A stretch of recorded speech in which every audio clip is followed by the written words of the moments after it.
Hey everyone, welcome back. We're going to be diving into a new perspective on something I think we all know pretty well, the Lord's Prayer. And I think this will be a really interesting one today. Yeah. We've got a clip here from Phil and DeBlanc's #GMVPodcast. Yeah. And he's making some really interesting connections between this prayer and loving your neighbor, and even tackling some pretty big societal issues. Yeah. So this should be a good one.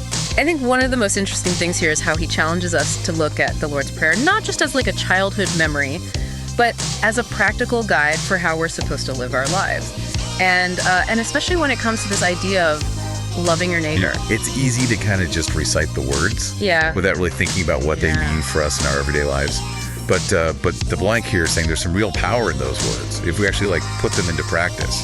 Exactly, and he even goes so far as to say that phrases like "Thy kingdom come, Thy will be done" are directly linked to this concept of loving your neighbor as yourself.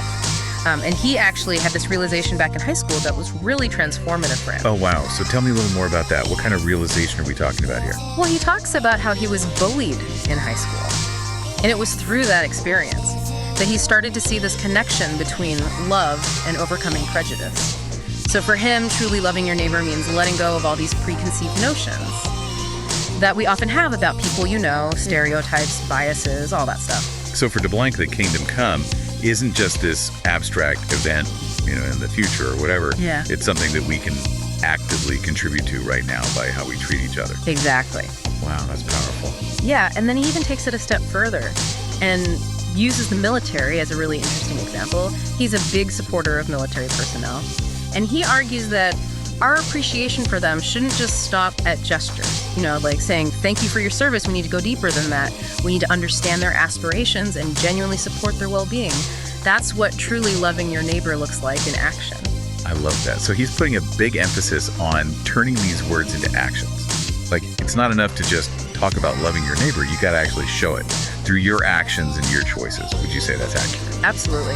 And this idea of loving your neighbor also extends to supporting their dreams and their choices, even if they go against what society might expect. He uses this example of somebody who wants to be an architect instead of a soldier. It might seem like a simple example, but it speaks to something really profound. Yeah, I see what you mean.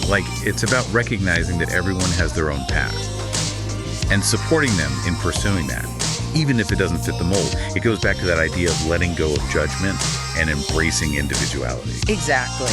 And this is where he starts to get pretty critical of some of the systems that we have in place, particularly the war on drugs. Okay, now that's a topic that always sparks a lot of debate. How does DeBlanc tie that into this idea of loving your neighbor? He argues that the war on drugs has led to the mass incarceration of brilliant minds. People who could have contributed so much to society if they were given the right support. So he's saying that these systems are actually working against the very principles of love and support that he's advocating for. It's like we're punishing people instead of helping them reach their full potential. That's a great way to put it. And he uses this really interesting anecdote about inmates at Rikers Island consistently outperforming Harvard's debate team. Wait, seriously? Inmates from Rikers Island beat out Harvard?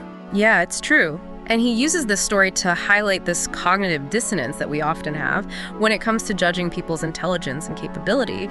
He's basically saying that we have all these preconceived notions that prevent us from seeing the potential that exists in everyone, even those who society has labeled as criminals. Wow, that story about the Rikers Island debate team is mind-blowing. It really makes you question everything you thought you knew about intelligence and potential. Right. It challenges us to really confront our own biases and ask ourselves, are we truly seeing people for who they are? Or are we just seeing them through the lens of societal labels? And that's really at the heart of DeBlanc's message here. He's calling for a radical shift in perspective, like a move away from judgment towards a more compassionate and understanding approach to humanity. And it really makes you think, wow, are we missing out on so much potential because of these labels that we put on people? Yeah, absolutely. So he's painting a pretty stark picture here of how our systems often fail to live up to these ideals of, loving your neighbor and all that. But it also sounds like he's offering kind of a more hopeful vision for the future too, right? He talks about thy kingdom come, not just as a prayer, but as a world that we can actually create. We start to embrace these principles of love and support. Absolutely. And I think that's where his interpretation of the Lord's Prayer gets really interesting, because he's not just offering a theological perspective, he's actually laying out like a roadmap for societal change. He's saying that by truly loving our neighbors, we can actually start to build a world that reflects God's will, a world where everyone has the opportunity to thrive and reach their full potential. Yeah, that's a beautiful vision. But it also feels kind of daunting, like where do we even begin to put these ideas into practice? Well, I think he would say it starts with self-reflection. We need to be willing to examine our own biases and our own prejudices and ask ourselves, how are we contributing to these systems that we're criticizing? So step one is looking inward. Before we start trying to change the world around us. Exactly. It's about acknowledging that we all have blind spots and be open to challenging our own assumptions. Right. And then it's about finding ways to translate that awareness into action. It might mean supporting organizations that are working to reform the criminal justice system or advocating for policies that address poverty and inequality. It could even be as simple as having those difficult conversations with friends and family members who might hold biased views. Yeah, so it sounds like he's calling for a multi-pronged approach here. It's not just about individual actions, it's about systemic change as well. Exactly. And it requires this willingness to engage in these uncomfortable conversations and to really challenge the status quo. Right.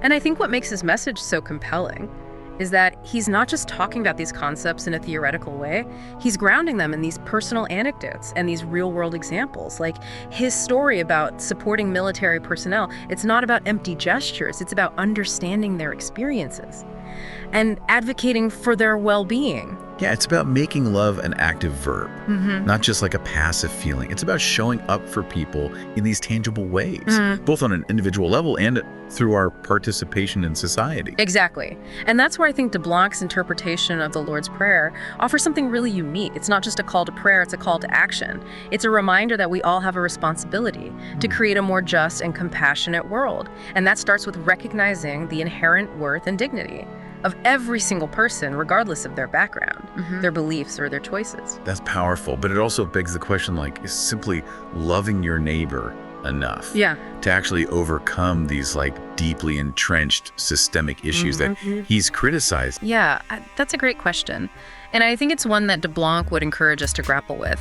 He doesn't offer any easy answers, but he does provide a framework for thinking about these complex issues. He's urging us to see the world through a different lens, a lens of love and compassion and understanding. And from that perspective, we might start to see solutions that were previously hidden from view. So it's not about having all the answers right now. It's about asking the right questions and being willing to challenge the way things have always been done. Right. It's about having the courage to imagine a better world and then taking concrete steps to make that vision a reality. Exactly. And that's where the rubber meets the road. His message is ultimately one of empowerment. He's reminding us that we have the power to make a difference, to create a world that reflects the values of love, justice, and compassion. It's a challenging task, but it's also incredibly hopeful. This has been a really thought-provoking conversation. DeBlanc's perspective on the Lord's Prayer has given us a lot to consider. What stands out to you as the most significant takeaway from his message? For me, it's the idea that the Lord's Prayer isn't just a religious ritual. It's a blueprint for building a better world. It's a reminder that we all have a role to play in creating a society that is more compassionate and more loving. And it starts with each of us examining our own beliefs, challenging our assumptions, and making conscious choices that align with those values. Beautifully said. Now, before we wrap up this deep dive, I want to turn to you, our listener. What resonates with you most from DeBlanc's perspective? Yeah. What really stood out to you as insightful or challenging? I think it's remarkable how DeBlanc manages to bring together spirituality and personal experience and even social critique. Yeah. He's not afraid to push us, to go beyond just saying the words of the Lord's Prayer and to actually live out those words in how we interact with the world. Yeah, he really emphasizes that it's not about blind faith or empty gestures. He's asking for us to actually think critically and question these norms that we have and even confront our own biases. I think that's what makes his interpretation of the Lord's Prayer so powerful. It's not just a prayer, it's a call to action. And it requires both internal reflection and then outward action. Yeah, and it's interesting how he doesn't just focus on the individual level either. He connects those personal transformations to broader societal change. He really highlights how loving your neighbor can create these ripple effects that extend far beyond just our immediate circles. Right, he reminds us that thy kingdom come isn't some far-off event.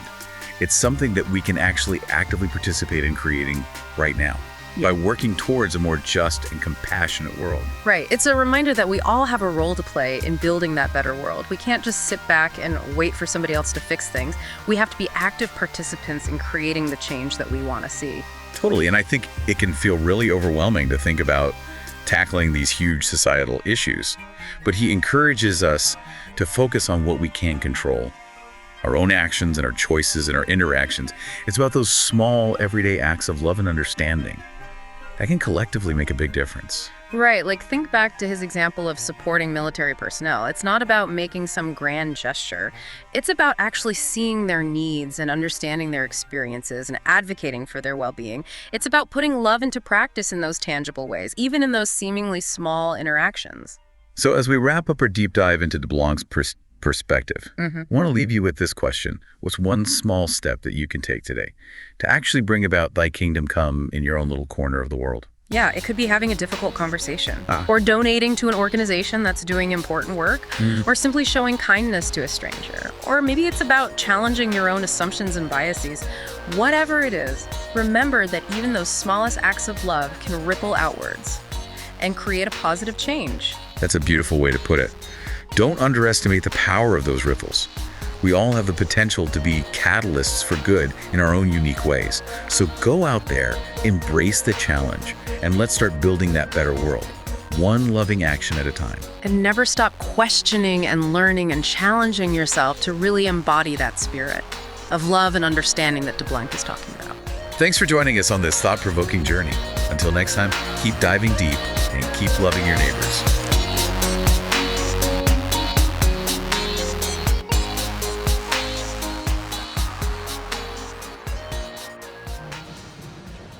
Attention.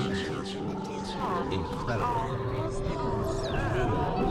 Their company is called Phil and DeBlanc Multimedia Enterprises. Yeah, I saw that. Do you know how to pronounce that? Fill in the blank. Fill in the blank. Oh, I see what they did there. It's perfect, right?